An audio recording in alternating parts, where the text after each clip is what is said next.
Salut à toi, je suis ravi que tu t'intéresses aux approches data-driven du e-commerce.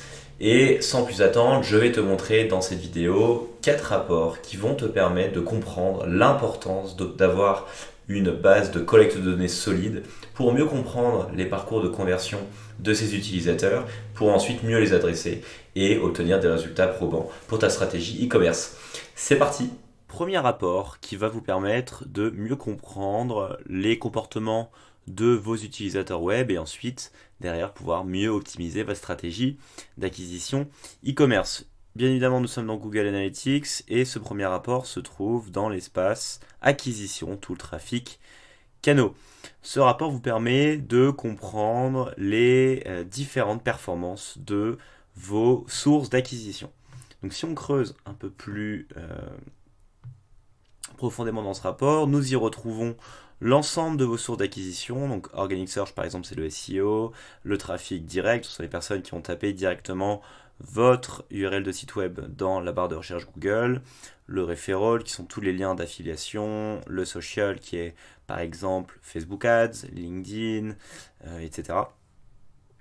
Et vous avez tout un tas de données sur le nombre d'utilisateurs issus de ces sources d'acquisition, mais surtout, vous avez des données sur le comportement et les résultats e-commerce de chaque source d'acquisition. Donc si on prend le rapport sur le commerce électronique, on peut retrouver très rapidement quelles sont les sources d'acquisition qui sont les plus performantes. Vous avez le taux de conversion, ici, pour chaque source d'acquisition et le chiffre d'affaires généré pour chaque source d'acquisition. C'est un super rapport pour comprendre très rapidement quelles sont les sources d'acquisition sur lesquelles vous devez concentrer vos efforts, puisque ce sont les plus performantes, et celles sur lesquelles vos efforts ne sont pas suffisants, ou des sources d'acquisition qui ne sont tout simplement pas rentables. Si on regarde rapidement ce rapport, on voit très rapidement que l'Organic Search est, en termes de volume de transactions, la source la plus importante. Donc, il faut continuer vos efforts SEO sur ce type de boutique e-commerce. Mais on voit également que la piste referral, qui finalement a un trafic quasiment 4 fois moins élevé que l'Organic Search, possède néanmoins un taux de conversion 4 fois plus élevé et représente la plus grande partie de votre chiffre d'affaires. C'est pourquoi il faut impérativement que vous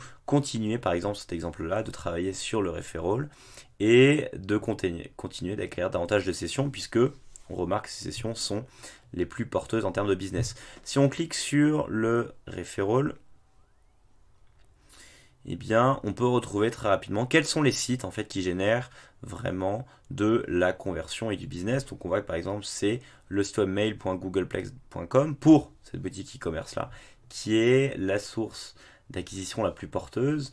Également le site.google.com qui possède le taux de conversion le plus élevé sur les 3 premières sources d'acquisition, et sur lequel il est probablement intéressant de mettre plus en avant ce site-là, puisque les résultats sont au rendez-vous.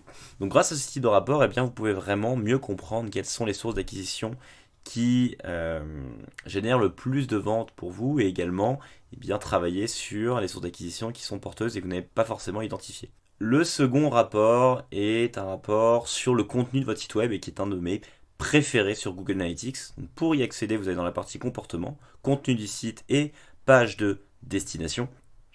Et vous y retrouvez l'ensemble des performances de vos pages de destination de votre site web.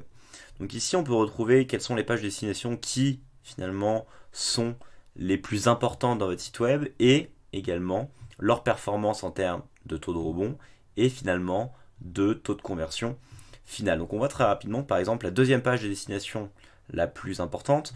Pour rappel, une page de destination, ce sont les pages sur lesquelles vos utilisateurs entrent sur votre site web. Donc ce sont la première page que vos visiteurs web visitent lorsqu'ils arrivent sur votre site web. C'est pour ça que c'est très très important que ces pages-là soient optimisées de manière avancée, puisque il faut impérativement que le premier contact que vous ayez avec vos visiteurs web soit bon et pertinent pour les inciter à rester plus longtemps sur votre site web.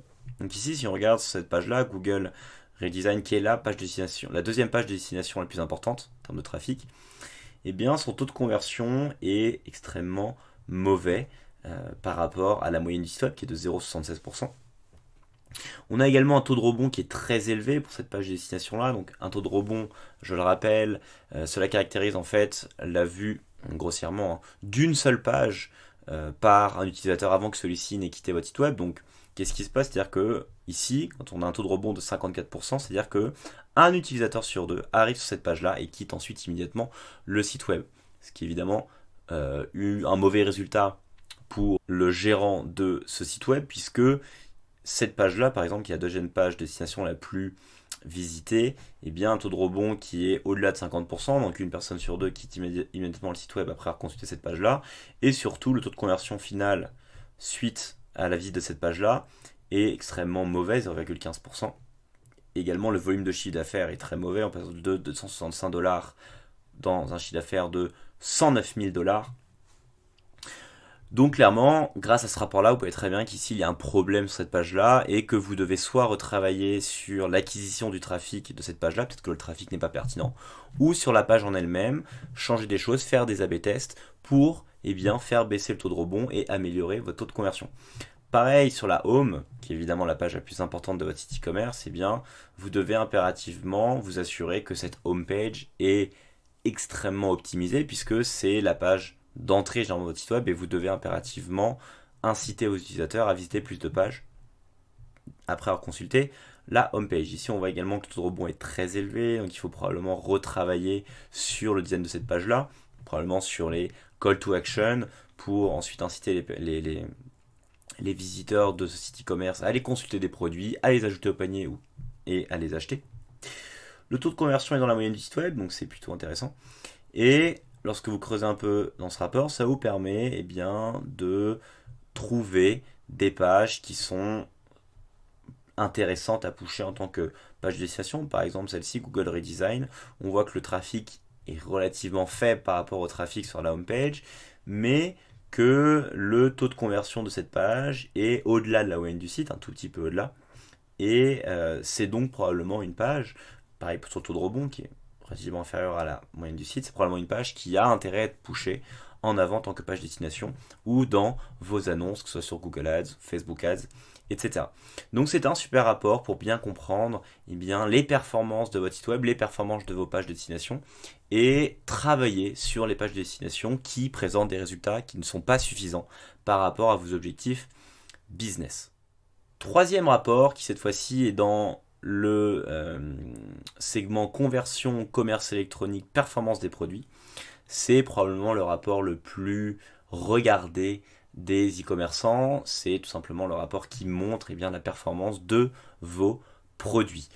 C'est un rapport qui est extrêmement intéressant puisque en un clin d'œil, vous savez quels sont les produits qui sont les plus vendus dans votre site e-commerce, mais également ça vous permet d'identifier des produits à fort potentiel ou encore des produits qui ne performent pas suffisamment bien et sur lesquels vous devez probablement retravailler. Vous avez plusieurs données sur ce rapport-là. Le chiffre d'affaires généré pour chaque produit, permet d'identifier quels sont les produits les plus performants aujourd'hui, mais également des ratios qui sont extrêmement importants. Le premier est le ratio panier détail, c'est-à-dire que c'est un ratio qui vous montre, qui est un rapport entre le nombre de fois que la page du produit a été vue et que celui-ci a ensuite été ajouté au panier. On voit que par exemple pour le produit Hello Doorbell USA, celui-ci a un ratio de 100%, c'est-à-dire qu'à chaque fois que cette page produit est vue, automatiquement le produit a été ensuite ajouté au panier, donc ce qui prouve que probablement c'est un produit qui est excellent et qui est probablement très intéressant à pusher davantage sur votre site e-commerce. Ici, les performances de produits sont plutôt intéressantes. Donc ici, on retrouve un produit qui est assez étonnant. C'est un produit qui a un ratio de 0% dans le ratio panier détail, mais pour le ratio achat détail, il a un ratio de quasiment 300%. Donc ici, soit c'est un problème de tracking, donc ça vous permet d'aller identifier des erreurs de tracking dans votre site e-commerce, ou alors c'est simplement un produit qui ne possède pas le produit ajouter le bouton ajouter au panier et qui possède une page de destination spéciale dans laquelle vous pouvez acheter directement le produit sans l'ajouter au panier. De manière générale, c'est vraiment un très très bon rapport donc pour identifier les produits qui surperforment ou qui sous-performent. Et je vous invite vraiment à checker ce rapport lorsque vous avez un site e-commerce. Ça permet vraiment d'identifier les produits performants et ceux qui ont du potentiel. Quatrième et dernier rapport dans Google Analytics qui va vous permettre de mieux comprendre vos performances e-commerce, c'est le rapport sur le comportement d'achat. Donc on est toujours dans conversion, commerce électronique, mais cette fois-ci dans le rapport comportement d'achat. Et ici, Google Analytics vous donne accès à un tunnel dans lequel vous pouvez identifier les parcours de conversion de l'ensemble de vos visiteurs web. Comment ça fonctionne? C'est très simple. Vous avez un rapport qui vous montre l'ensemble des sessions qui ont été générées sur votre site web et ensuite leur avancée dans le tunnel de conversion. Ici, on voit que pour 88 000 sessions sur la période analysée, nous avons tout simplement seulement 20% des sessions qui ont consulté des produits. Et une fois ces produits consultés, nous avons seulement 30% des sessions qui ont finalement ajouté le produit au panier. Donc ici, les performances sont relativement mauvaises. Pourquoi? Parce que lorsque vous êtes un site e-commerce, si vous avez quasiment 80% de vos visiteurs web qui ne consultent pas de produits, c'est un véritable problème. Donc là, probablement qu'il faut retravailler sur l'ergonomie du site web ou sur vos campagnes d'acquisition, probablement que vos prospects et l'acquisition de vos prospects, c'est-à-dire que les personnes pour lesquelles vous souhaitez faire visiter votre site web eh bien, ne sont pas pertinentes par rapport au contenu et aux produits proposés sur votre site web. Pareil sur le tunnel de conversion, vous avez seulement 30% en fait des personnes qui ajoutent un produit après l'avoir consulté. Donc pareil, probablement qu'il faut retravailler sur l'ergonomie générale de votre site web, sur les pages produits, probablement replacer votre call to action d'ajout au panier, peut-être changer la disposition de vos pages produits, retravailler les descriptions, les images, etc. Et nous avons également un deuxième rapport qui est le comportement de visiteurs web lors du processus de paiement, qui est extrêmement intéressant puisque il vous permet d'identifier à quel endroit vos utilisateurs abandonnent le plus souvent votre site web. Donc ici on voit que un utilisateur sur deux, après avoir démarré ajouter leurs coordonnées d'adresse et leurs coordonnées de facturation, passe à l'étape de paiement. Et ensuite, seulement 1 sur 2 arrive à l'étape de validation et de paiement. Donc pareil, c'est un super rapport qui vous permet de mieux identifier les endroits sur lesquels vous devez travailler sur votre site e-commerce. La grande force de ces deux rapports, c'est que vous avez à chaque fois la possibilité de travailler sur des segments qui vous permettent de mieux comprendre les performances dans les tunnels de conversion en fonction des segments d'utilisateurs que vous souhaitez analyser. Donc par exemple, on peut très bien analyser cet entonnoir suivant les appareils utilisés par vos visiteurs web. Donc ici, on peut segmenter nos utilisateurs par les personnes qui utilisent leur mobile, la tablette ou l'ordinateur. On applique et on va voir si on a une grande différence dans les tunnels de conversion. Donc là, nous sommes sur tous les utilisateurs. Donc cliquons sur les utilisateurs tablettes. Ici, on voit que sur la tablette, eh bien, nous avons tout simplement seulement 17% des personnes qui consultent un produit après être arrivé sur le site web. Donc sur tablette, c'est encore moins optimisé que de manière générale. Sur mobile, 15% seulement, c'est très mauvais. Et sur ordinateur, nous avons 22%. Donc ici, il faut travailler sur les trois appareils, il n'y a pas de réelle tendance. Donc celui-ci vient d'un problème général sur le site web. Si par exemple on avait eu ici 45%, cela prouve que finalement le site web était mieux optimisé pour ordinateur que pour mobile et qu'il fallait travailler l'ergonomie de votre site web sur mobile. On peut faire pareil sur le comportement du processus de paiement. Donc si regardons sur tablette, il laisse identifier s'il y a des problèmes. Les chiffres sont globalement les mêmes. Si ce n'est qu'ici on a quand même beaucoup d'abandon entre le paiement et la review, donc probablement que le paiement sur tablette possède quelques problèmes ou en tout cas a intérêt à être optimisé. Voilà, pareil sur mobile. Sur mobile, pas de tendance réelle. Et sur ordinateur. Sur ordinateur, on voit que les performances sont globalement meilleures. Si on regarde aussi en termes de volume, on voit que principalement la majorité des achats se fait sur ordinateur. Donc il y a probablement ici un véritable besoin de travailler sur les performances mobiles de votre site web. Encore une fois, c'est un très bon rapport pour mieux comprendre les parcours utilisateurs de votre site web et segmenter vos résultats selon des segments définis. Donc ici, on a utilisé par appareil, mais par exemple, on a pu segmenter entre les nouveaux utilisateurs versus ceux qui qui ont réalisé plusieurs sessions sur la période donnée. On aurait pu segmenter entre les utilisateurs qui n'ont jamais réalisé d'achat sur un site web et ceux qui ont déjà réalisé un achat, etc. pour mieux comprendre nos performances web et mieux comprendre notre audience. Globalement, ce qu'il faut comprendre de ces 4 rapports, c'est qu'ils vous permettent tout simplement de mieux comprendre votre stratégie digitale et les résultats de votre stratégie digitale et donc d'optimiser dans le bon sens, que ce soit donc sur votre site web ou sur les canaux que vous utilisez, que ce soit Facebook Ads, Google Ads, etc. C'est pour ça qu'il est extrêmement important que vous ayez accès à toutes ces données-là et que vous paramétriez les différents suivis e-commerce pour que vous ayez une base de collecte de données solide et que vous puissiez ensuite tout simplement utiliser les outils de remarketing nécessaires pour augmenter votre taux de conversion, que sont le remarketing dynamique sur Google Ads ou sur Facebook Ads.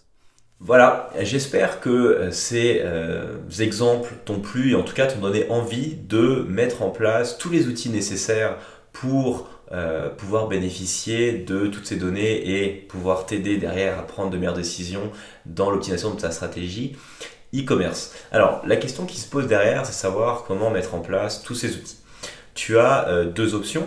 La première option, c'est de faire appel à un freelance ou à une entreprise qui est spécialisée dans le e-commerce sur Shopify qui va paramétrer tous ces éléments de collecte de données, c'est-à-dire qui va mettre en place ton pixel Facebook, qui va mettre en place ton compte Google Analytics, qui va mettre en place tout le tracking e-commerce sur Google Analytics ou sur le pixel Facebook, qui va te créer ton compte Google Merchant Center, qui va te créer ton compte Google Ads, ton compte Facebook Ad Manager et tous les outils derrière après qui vont te permettre de dynamiser ta stratégie e-commerce, c'est-à-dire mettre en place le remarketing dynamique sur Facebook Ads ou encore le remarketing dynamique sur AdWords. Évidemment, tout ça, c'est un coût qui est assez élevé. Si tu travailles avec une agence ou si tu travailles avec un freelance, comme ça peut être mon cas, ça peut rapidement te coûter 1 journée, 2 journées, 3 journées de travail avec des taux de 500, 1000, 1500 euros. Donc c'est vrai que ça peut te coûter très très cher. Ou tu as une seconde option que j'ai créée spécialement pour toi, où je t'apprends pas à pas à configurer toi-même ta propre base de collecte de données. Et dans cette formation, c'est une formation qui est extrêmement complète. Et dans celle-ci, je t'explique comment créer ton compte Google Analytics, comment l'installer sur ton compte Shopify, comment ensuite installer le suivi e-commerce et le suivi e-commerce amélioré pour que tu puisses bénéficier dans Google Analytics de tous les rapports et de toutes les subtilités de Google Analytics sur le e-commerce de manière à mieux comprendre tes parcours de conversion et mieux comprendre tes prospects pour mieux les adresser.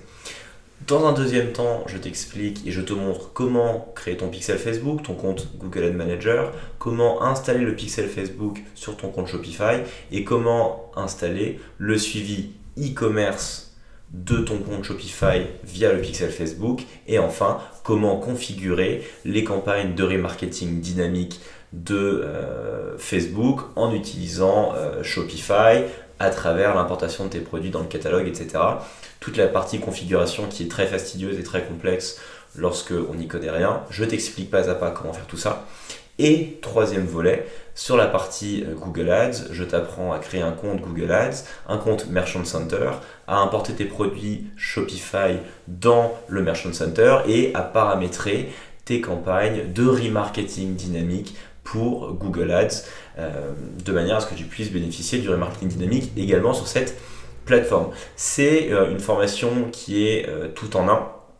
C'est-à-dire qu'une fois que tu as suivi cette formation, évidemment, je te coach pas à pas et je te montre pas à pas à travers donc, des vidéos où je filme mon écran pour que tu puisses voir comment mettre en place toute cette collecte de données.